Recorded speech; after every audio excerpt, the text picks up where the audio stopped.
નમસ્કાર, હું કિશન ચોવટિયા આજે મારી કારકિર્દી અને શિક્ષણ વિકાસ યાત્રા વિશે આપણને જણાવું છું. જે દાતાશ્રી હર્ષદભાઈ લાખાણી, શ્રીમતી પારુલબેન અને શ્રી અરવિંદભાઈ લાખાણી, શ્રીમતી અનુસુયા પારેખ, શ્રીમતી જયશ્રીબેન દોશી, ડોક્ટર ઉષાબેન દોશી અને સમગ્ર લાખાણી પરિવાર ન્યુયોર્કને હું આભારી છું. મારા પિતા વિનોદભાઈ ખેતી કામ કરી જેની વાર્ષિક આવક મર્યાદિત છે. મારી એક બહેન છે.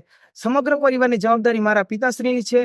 શિક્ષણ જીવનનું ઘડતર છે જે મને નાની ઉંમરે સમજાઈ ગયું હતું. ઉજ્જવળ ભવિષ્ય બનાવી શકાય તે માટે અમારી શાળા જો ખૂબ જ જર્જરિત હતી, તેમાં શિક્ષણ પણ અભ્યાસ કરવો શક્ય નહોતો. તે બદલ અને અહીં આપણા દાતાશ્રી એવા શ્રી હર્ષદભાઈ લાખાણી, શ્રીમતી પારુલબેન અને શ્રી અરવિંદભાઈ લાખાણી, શ્રીમતી અનુસુયા પારેખ, શ્રીમતી જયશ્રીબેન દોશી અને ડોક્ટર ઉષાબેન દોશી અને સમગ્ર લાખાણી પરિવાર ન્યુયોર્ક પ્રોજેક્ટ લાઈફ અમારી શાળામાં આવીને નવનિર્માણ કર્યું તે બદલ હું ખૂબ ખૂબ આભાર વ્યક્ત કરું છું.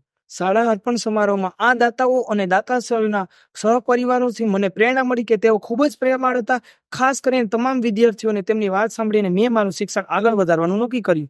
મારી જેવી આર્થિક રીતે નબળા વિદ્યાર્થીઓ પણ કોઈ શૈક્ષણિક સંસ્થાથી બાકાત ન રહે તે હકીકતને ધ્યાનમાં રાખીને હોલિસ્ટિક ડેવલપમેન્ટ સાધનો, સ્માર્ટ ક્લાસરૂમો અને જીવનમાં શિક્ષણની સાથે સાથે રમતગમતનું પણ એટલું જ મહત્વનું છે. તે માટે શ્રી ચંપાલક્ષ્મી નરોત્તમદાસ લાખાણી દ્વારા અમને સ્કૂલ દ્વારા અમને વિશાળ ગ્રાઉન્ડ પણ પ્રાપ્ત થયું છે. આજે આપનો દીકરો કમ્પ્યુટર એન્જિનિયરિંગમાં પ્રથમ વર્ષમાં વીવીપી એન્જિનિયરિંગ કોલેજ રાજકોટમાં અભ્યાસ કરી રહ્યો છે.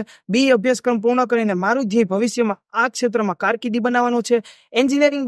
એન્જિનિયર બનીને હજારો લોકોની સેવા કરીશ, જેનો તમામ શ્રેય શ્રી દાતાશ્રીઓને જાય છે. મારો પરિવાર આત્મનિર્ભર બનાવીશ. ભવિષ્યમાં હું આત્મનિર્ભર બનીશ અને મારો પરિવારને આર્થિક રીતે સશક્ત બનશે. હું, મારો પરિવાર, ગામ અને ભારત દેશ દાતાશ્રી એવા શ્રી હર્ષદભાઈ લાખાણી, શ્રીમતી પારુલબેન અને શ્રી અરવિંદભાઈ લાખાણી, શ્રીમતી અનુસુયા પારેખ, શ્રીમતી જયશ્રીબેન દોશી અને ડોક્ટર ઉષાબેન દોશી અને સમગ્ર લાખાણી પરિવાર ન્યુયોર્ક તથા પ્રોજેક્ટ લાઈફના ખૂબ જ ઋણી છીએ, જેમના યોગદાનથી હું પ્રેરણા લઉં છું કે હું આજે સમાજના ઉચ્ચ સ્થાને પહોંચી શકીશ. ભારત અને વિશ્વના વિકાસમાં મારું પ્રદાન આપીશ. અસ્તુ. જય હિન્દ.